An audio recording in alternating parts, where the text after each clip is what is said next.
ایک ہندو ابھی مسلمان ہوا ہے، تو میں نے وہ مجھے کہہ رہے تھے کہ میں لائیو سب کے سامنے کلمہ پڑھوں گا نا، تو میں نے کہا چلو ہمارے بیان میں آپ کو لائیو ہم لے لیں گے. بیان سنتے تھے، اللہ کا شکر ہے وہاں انڈیا میں ان کو ایمان کی توفیق ملی، تو ہندو ہونے کے باوجود میرے بیان بڑے شوق سے سن رہے تھے، کہہ رہے ہیں سنتے سنتے میرا دل کیا کہ میں مسلمان ہو جاؤں، اللہ تعالیٰ قائم رکھے.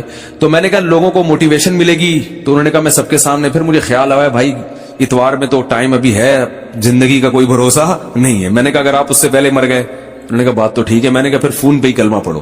تو انہوں نے کلمہ تو پڑھ لیا، ماشاءاللہ مسلمان ہو گئے، بیان بھی سن رہے ہیں.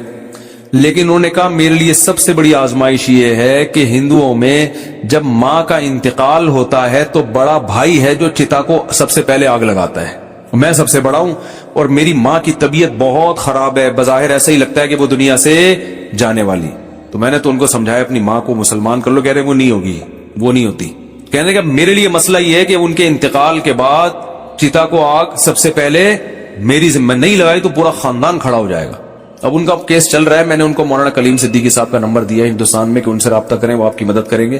تو ہندو تو چتا کو آگ لگاتے ہیں بھائی، جو نماز نہیں پڑھتے.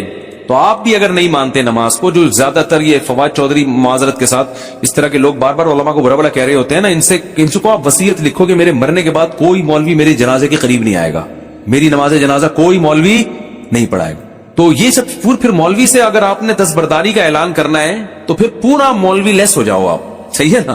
تو اپنے مفاد کے لیے مولانا آ رہے ہیں، نکاح پڑھانے کے لیے مولانا آ رہے ہیں، چلو نکاح تو عدالتیں بھی پڑھا دیتی ہیں، جنازے میں سب سے زیادہ تو آپ پھر اپنا جنازہ پڑھواؤ یا تو پڑھواؤ ہی نہیں، کیونکہ تو مولوی نہیں بتایا نا جنازہ ہے، یا تو پڑھواؤ نہیں. اگر پڑھوانا ہے تو مائیکل جیکسن ٹائپ کا کوئی آدمی ہونا چاہیے، لبرل بالکل، جو موسیقی کا، کیونکہ آپ نے یہ بھی ایک دفعہ ارشاد فرمایا تھا کہ علامہ اقبال بھی موسیقی سنتے تھے، قائد اعظم بھی، مولوی کی طرح تھوڑی تھے عجیب سے. تو پھر کوئی ایسا ہی گلوکار ملک کا جو سب سے بڑا ڈانسر ہو، وہ آپ کا نماز جنازہ مٹک مٹک کے پڑھائے. پھر اللہ سے دعا کرو بھائی، نماز سے اللہ ہمارا رشتہ قائم کر دے. تو اذان پر ابھی بیان باقی ہے کہ اتنی اللہ کو یہ عبادت پسند ہے نا کہ پیدا ہوتے ہی اللہ کان میں اذان کہلوا دیتے ہیں. اس کے بعد جو ندائیں صبح فجر میں آواز گونجتی، اللہ اکبر اللہ اکبر، حی علی الصلاۃ، الصلاۃ خیر من النوم. پھر اللہ کہتے ہیں ظہر میں دوبارہ یاد دلاؤ، مؤذن کو کہتے ہیں جا وہی اسپیکر پہ بٹن آن کر، بولتا رہے بس تو.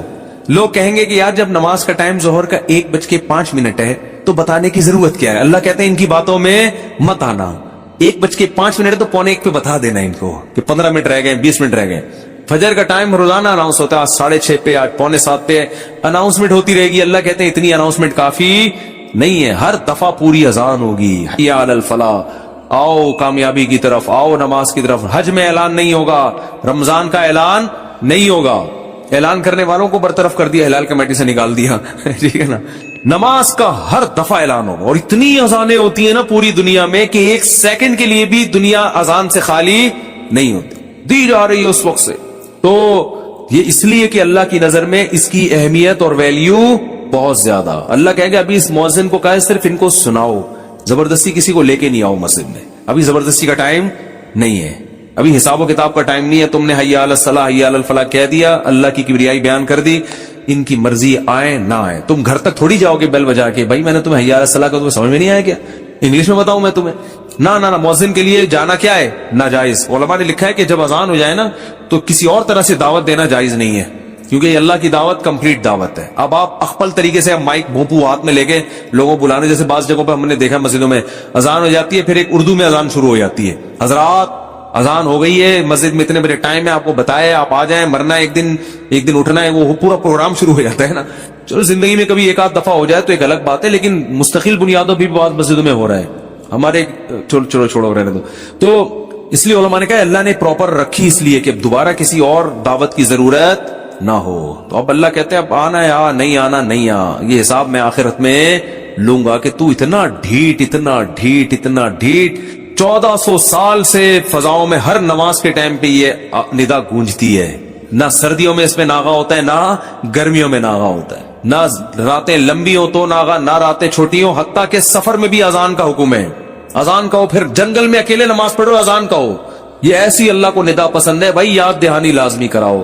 تو اس لیے بھائی یہ اس بار دعوت، اذان کی اہمیت نہیں پتہ چلتی، اس سے نماز کی اہمیت پتہ چلتی ہے. تو عزم کرو زندگی میں کچھ بھی ہو جائے نماز قضا نہیں کرنی. جو جماعت کی نماز کے عادی نہیں ہے وہ کم از کم اتنا کر لیں کہ پہلا اسٹیپ یہ ہے کہ قضا نہیں ہونے دینا کسی صورت میں. پھر اگلا اسٹیپ کیا ہے؟ جماعت نہیں چھوڑنی کسی صورت میں. وہ جماعت اصل تو نماز ہے ہی جماعت. اپنے لیے سخاوت ہونی چاہیے, دوسرے کے لیے قناعت ہونی چاہیے. ہمارے ہاں معاملہ کیا چل رہا ہے؟ الٹا. تو قرآن کہتا ہے کہ ہمارے نیک بندے اللہ کی راہ میں مال خرچ کرتے رہتے ہیں تثبیتا من انفسہم, اپنے نفس کی اصلاح کے لیے, اپنے دل سے دولت کی محبت نکالنے کے لیے. اپنے اوپر بھی خرچ کریں, اپنے رشتہ داروں پہ بھی. سب سے پہلا حق کس کا ہے؟ رشتہ داروں کا. آج اپنے اوپر خرچ کرنے کے لیے تیار نہیں ہے. حیرت اس پر ہوتی ہے, کنجوسی کی انتہا ہے یا نہیں ہے؟ پھر جو اپنے اوپر خرچ کرتے ہیں لوگ ان پہ انگلیاں اٹھا رہے ہوتے ہیں. اس کے پاس گاڑی کہاں سے آئی, اس کے پاس یہ کپڑے کہاں سے آئے, یہ کہاں سے آیا, وہ کہاں سے آیا. بھائی ہر آدمی تو ضروری نہیں کہ کنجوس ہونا, بعض لوگوں کو اللہ دیتا ہے تو وہ خرچ کرتے ہیں. آج اپنے اوپر خرچ کرنا بھی ایک مصیبت بن گیا ہے. عربی میں دو لفظ استعمال ہوتے ہیں, ایک ہوتا ہے شحیح اور ایک ہوتا ہے بخیل.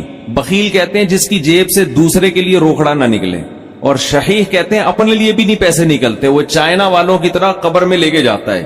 وہ ملیشیا میں قبرستان ہے, وہاں کروڑ پتی لوگ جب دفن ہوتے ہیں تو دیگوں میں اپنے ساتھ پیسہ لے کے قبر میں جاتے ہیں. وہ آپ یوٹیوب پہ دیکھ لیں, ایسی بہت سی ویڈیو ہیں کہ پورے سونے چاندی کے ساتھ دفن ہوئے ہیں, بہت ہیں ایسی.